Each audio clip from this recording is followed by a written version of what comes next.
Today we are out at Severson and Dells Forest Preserve, and we are sifting through some of the soil that the Forest Preserves of Winnebago County was able to salvage from the construction efforts at the airport, where they bulldozed Bell Bowl Prairie. They kind of pushed all of the soil, the topsoil, about a foot worth for everything they destroyed, into a pile, and for the last 3 weeks that pile has just been sitting on their construction site.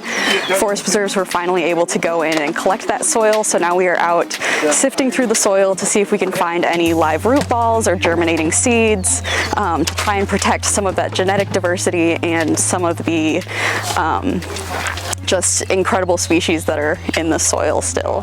The Forest Preserves, along with Illinois Nature Preserves and Illinois DNR, approached the airport to make sure that any soil or prairie material that was removed was going to be saved so we could use it in restorations in the area. We took 20 loads between our 2 dump trucks, so we're estimating that at approximately 150 cubic yards of material. The goal is twofold. So right now we're sifting through for live plant material, so anything we're able to find. It looks like mostly grasses right now.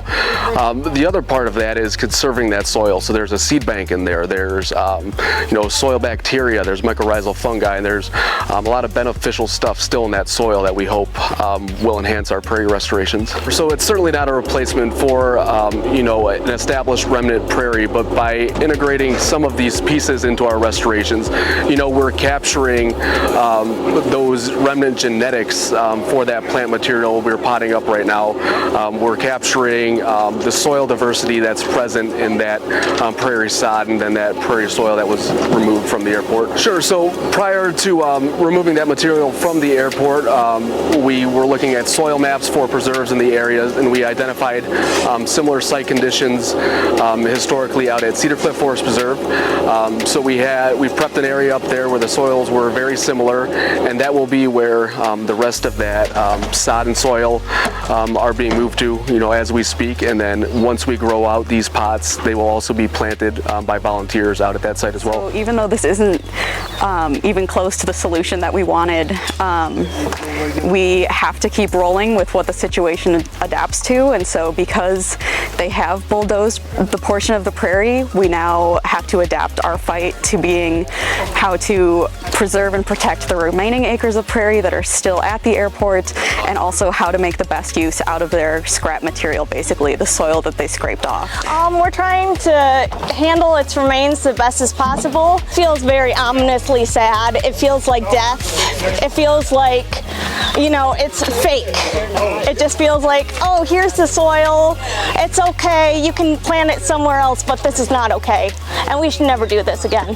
I think we need to start educating kids more at younger ages on what prairies do, what ecosystems do, how they prevent flooding, how they're carbon filters, and I think we need to raise awareness of these ecosystems. The fight to save Bell Bowl Prairie isn't over. It's just shifted its focus a little bit. So instead of obviously getting the airport to redesign their expansion to preserve the entirety of Bell Bowl Prairie, we're now hoping that we can get them to preserve and protect the remaining acres that haven't been damaged yet, and get them to agree to stewarding that into the future and making sure that that is as high of quality as we can possibly keep it. And also, of course, just maintaining the Forest Preserve's relationship with the airport so that they're able to come in and collect seeds and steward the prairie as it needs to be taken care of. We also want to continue the momentum in the conservation industry, because so many people now know about prairies and these native habitats and ancient, irreplaceable ecosystems that didn't know about them before. And so giving people an outlet where they can put all of that passion and dedication that we've built up over the last few years into something that will lead to something like this never happening again.